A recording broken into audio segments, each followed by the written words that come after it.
It's time for Declare Your Independence with Ernest Hancock. Believe me when I say we have a difficult time ahead of us.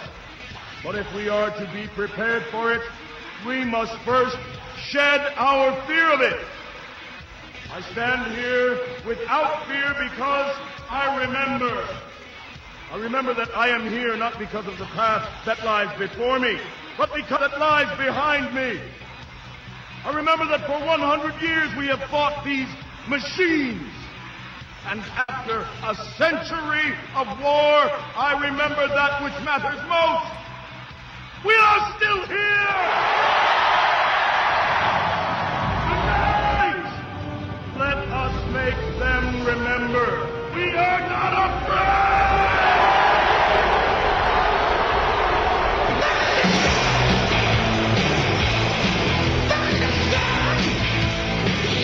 No fear, no fear, no fear here on Declare Your Independence. Me, Ernest Hancock, here in Phoenix, Arizona, from the BEA beautiful studios of Freedoms with an S, freedomsphoenix.com special show for you today. What we're going to do is we're going to have like a little round table here, and it's going to primarily be me and Bill Buppert.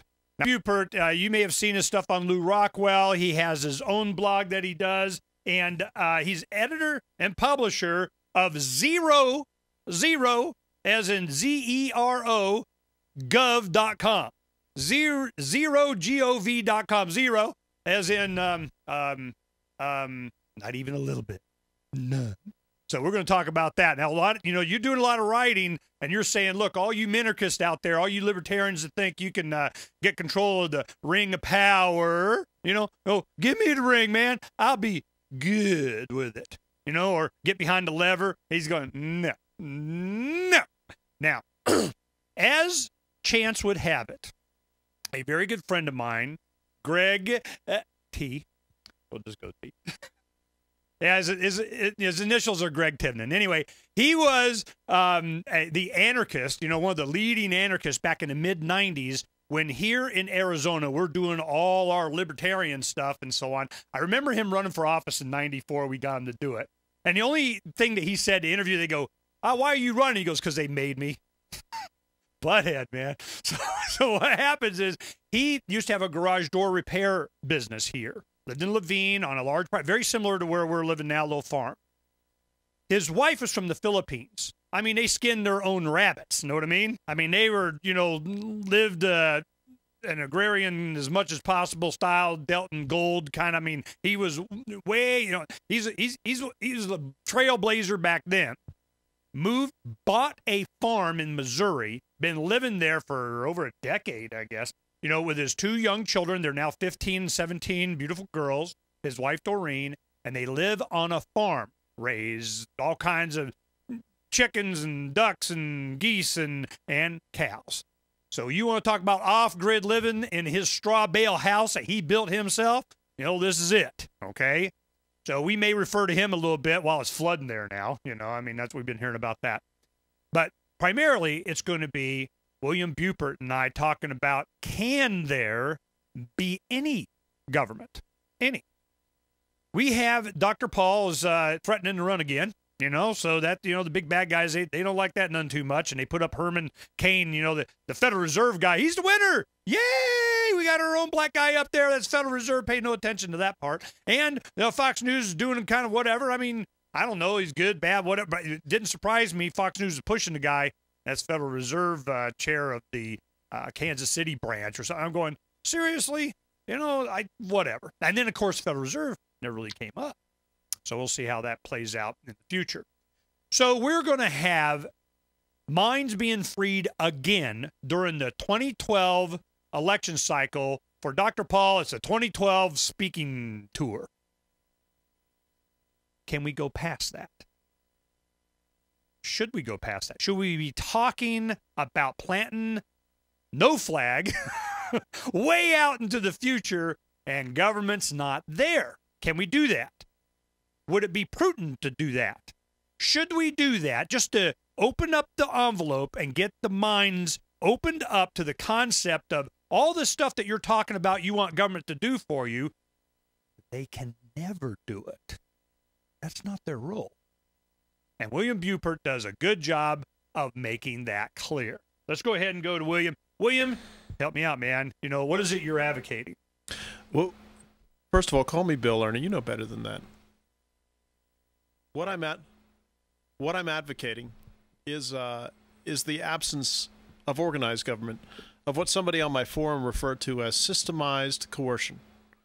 Because pull it up closer. I'm often asked, well, so what is government? Well, government is basically going to be those people who have a monopoly on force in which they can initiate force against the zero aggression principle, which Rothbard put forth, which basically said, if you never initiate aggression, then we can have a peaceful, prosperous, and cooperative society.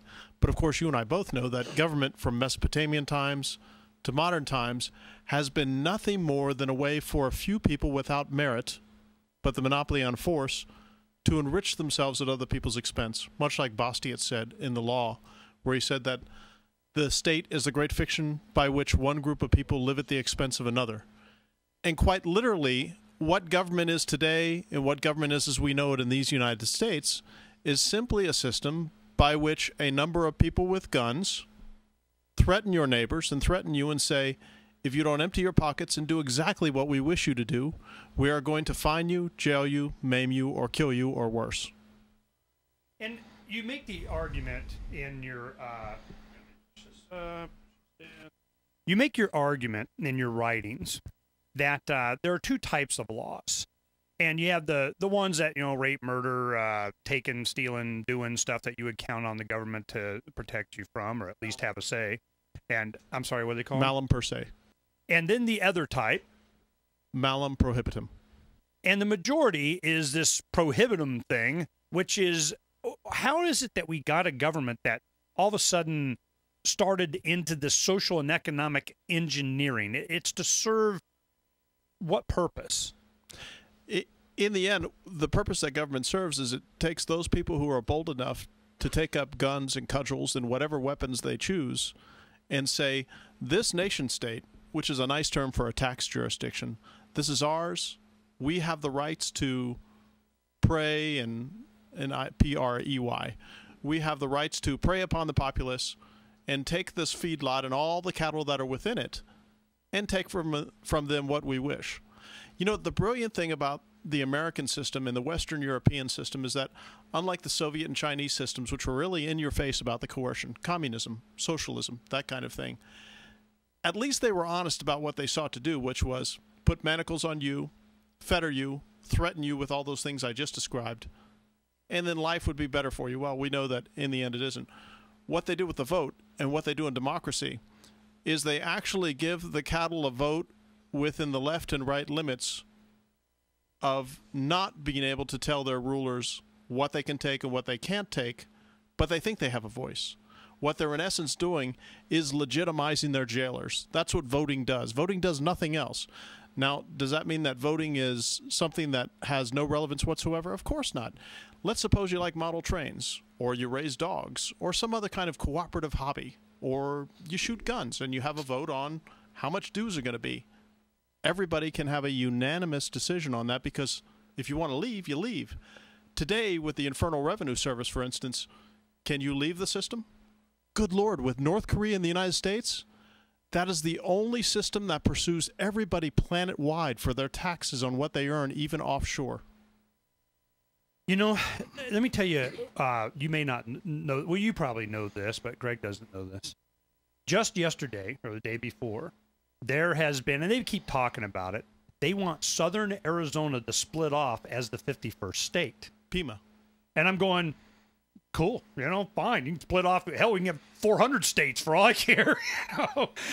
The more the better. But, is that the argument we should be having? And when we come back, that's a good start-off point, is that we want to lessen it. We want to get down the smaller jurisdictions. We want to, but can I leave? Well, can the southern part of Arizona leave? Well, and if they leave, are they still part of the federal government? Because they want to be more liberal. They want to be even more. We don't like that northern Arizona, dominated by Phoenix. They're too conservative. Wow.